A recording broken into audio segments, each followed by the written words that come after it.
사랑하는 새나 친구들 반갑습니다. 여러분과 함께 주일 말씀을 묵상할 최혁중 목사입니다. 드디어 의로운 욥을 향한 첫 번째 시험이 시작됩니다. 아무런 영문도 모른 채 하루아침에 모든 것을 잃게 되는 욥. 함께 말씀을 살펴봅시다. 오늘의 주제는 고난, 폭격, 그리고 반응입니다. 오늘의 말씀은 욥기 1장 13절에서 22절입니다. 하루는 욥의 아들, 딸들이 맏형의 집에서 잔치를 벌이고 포도주를 마시고 있었습니다. 그때 한 심부름꾼이 욥에게 와서 말했습니다. 소들은 밭을 갈고 있고 나귀들은 그 근처에서 풀을 뜯고 있었는데 스바 사람들이 갑자기 들이닥치더니 그것들을 빼앗아가고 종들을 칼로 쳐 죽였습니다. 저만 혼자 피해 이렇게 주인님께 말씀드리러 온 것입니다. 그가 아직 말을 채 끝내기도 전에 또 한 사람이 와서 말했습니다. 하나님의 불이 하늘에서 떨어져 양떼와 종들을 다 집어삼켰습니다. 저만 혼자 피해 이렇게 주인님께 말씀드리러 왔습니다. 그가 아직 말을 채 끝내기도 전에 또 한 사람이 와서 말했습니다. 갈대아 사람들이 새 무리로 떼를 지어 쳐들어와서 낙타들을 빼앗아가고 종들은 칼로 쳐 죽였습니다. 저만 혼자 피해 이렇게 주인님께 말씀드리러 왔습니다. 그가 아직 말을 채 끝내기도 전에 또 한 사람이 와서 말했습니다.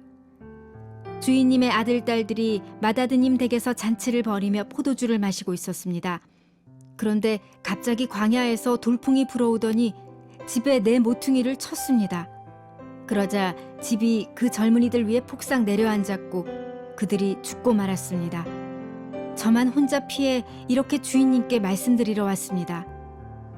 이 말에 욥은 벌떡 일어나 겉옷을 찢고 머리털을 밀어버리고 땅에 엎드려 경배하며 말했습니다.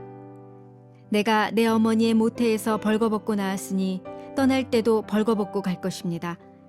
여호와께서 주신 것을 여호와께서 가져가시니 여호와의 이름이 찬양받으시기를 바랍니다. 이 모든 일에도 불구하고 욥은 죄를 짓거나 하나님을 원망하지 않았습니다.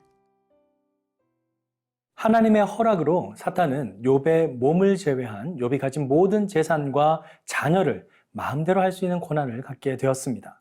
그리고 이를 바로 실행에 옮깁니다. 13절 말씀입니다. 하루는 욥의 아들, 딸들이 맏형의 집에서 잔치를 벌이고 포도주를 마시고 있었습니다. 1장 앞부분에서 욥의 자녀들이 집집마다 돌아가며 잔치를 벌이고 또 그 잔치 기간이 끝나고 나면 욥이 자녀들을 위해 아침 일찍 번제를 드린다는 내용을 살펴보았듯이 욥의 자녀들에게 있어서 잔치는 그저 일상생활의 한 모습이었습니다.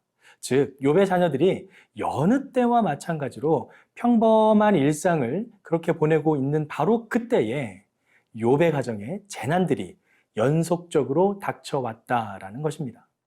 14절부터 19절까지 이어지는 이 재난들 중에 하늘에서 불이 내려와 양과 종들을 다 집어삼킨 그 사건 외에 나머지 세 사건은 당시 고대 근동 지역에서 거주하는 농경민들이 흔히 경험할 수 있는 재난들이었습니다.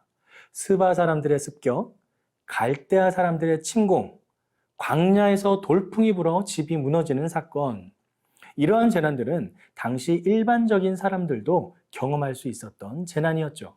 하지만 이 세 가지 재난이 단 하루 사이에 모두 일어났다는 것은 정말 믿기 어려운 놀라운 일이 아닐 수 없습니다. 특히나 하늘에서 불이 떨어지는 그 사건은 특별한 어떤 힘에 의해 어떤 의도적인 그러한 일들이 일어났음을 분명하게 보여주고 있습니다. 사탄은 자신에게 허락된 그 모든 범위 내에서 최선을 다해 욥에게 고난과 어려움을 주고 있는 것입니다.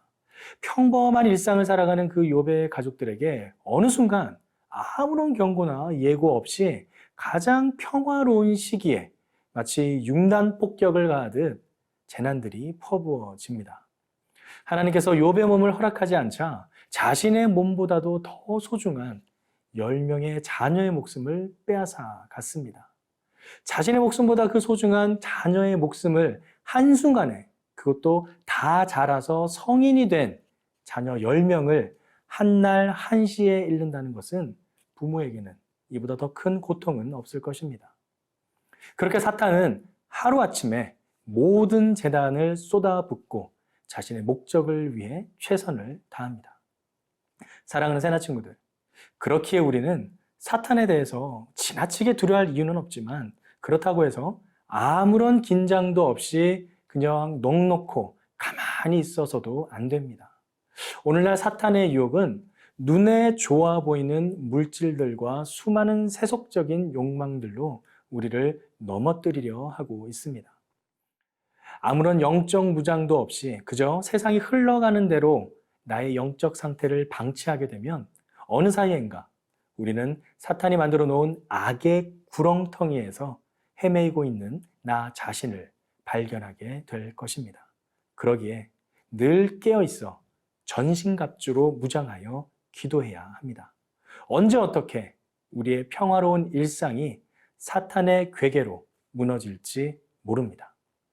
평화로워 보이는 지금 이 순간 더욱 깨어 사탄이 틈타지 못하도록 영적으로 무장하여 주님께 더욱 집중합시다.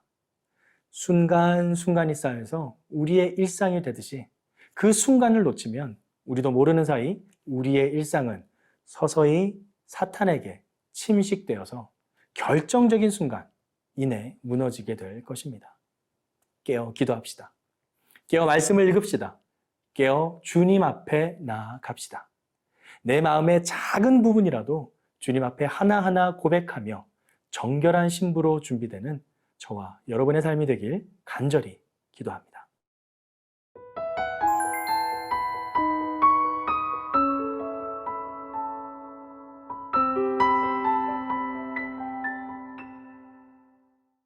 한순간 몰아닥친 재난 앞에 서 있는 욥. 하지만 그는 놀라운 고백을 하게 됩니다. 20절과 21절 말씀입니다. 이 말에 욥은 벌떡 일어나 겉옷을 찢고 머리털을 밀어버리고 땅에 엎드려 경배하며 말했습니다. 내가 내 어머니의 모태에서 벌거벗고 나왔으니 떠날 때도 벌거벗고 갈 것입니다. 여호와께서 주신 것을 여호와께서 가져가시니 여호와의 이름이 찬양받으시기를 바랍니다. 겉옷을 찢는 행위는 고대 근동에서는 당시 극심한 슬픔이나 고통을 표출하는 상징적인 행위였습니다. 또한 당시 건강과 힘과 명예의 상징인 머리털을 밀어버리는 행위는 자신이 가치 없는 인간이라는, 그리고 불명예스러운 인간이라는 것을 스스로 고백하는 의미를 지니고 있습니다. 이처럼 욥은 자신이 받은 그 고통을 할 수 있는 모든 방법을 표현했지만 하나님을 원망하거나 대적하지는 않았습니다. 오히려 주신 분도 여호와시니 가져가시는 분도 여호와라고 창조주 하나님을 찬양합니다. 이러한 고백과 찬양은 욥이 자신이 믿는 여호와 하나님이 모든 인간의 생사 화복과 천지 우주 만물을 주관하시는 유일한 절대적 존재라는 사실을 굳게 확신하고 있음을 더욱 명확하게 나타내주는 것입니다. 그러기에 그는 이러한 모든 재난 가운데도 죄를 짓거나 하나님을 원망하지 않을 수 있었던 것이죠. 사랑하는 새나 친구들, 우리의 믿음이 바로 이 욥과 같이 확신 가운데 거하며 견고하기를 바랍니다. 오늘 하루 흔들리지 않는 굳건한 믿음으로 살아가는 저와 여러분의 삶이 되길 간절히 기도합니다. 평범하고 평화로운 나의 일상이 알 수 없는 고통으로 흔들리고 무너져도 더욱 주님만을 의지하길 소망합니다. 나의 일상의 모든 순간순간이 주님으로 가득 차길 소망합니다. 나와 동행하시는 주님의 이름을 찬양하며 예수님의 이름으로 기도드립니다. 아멘.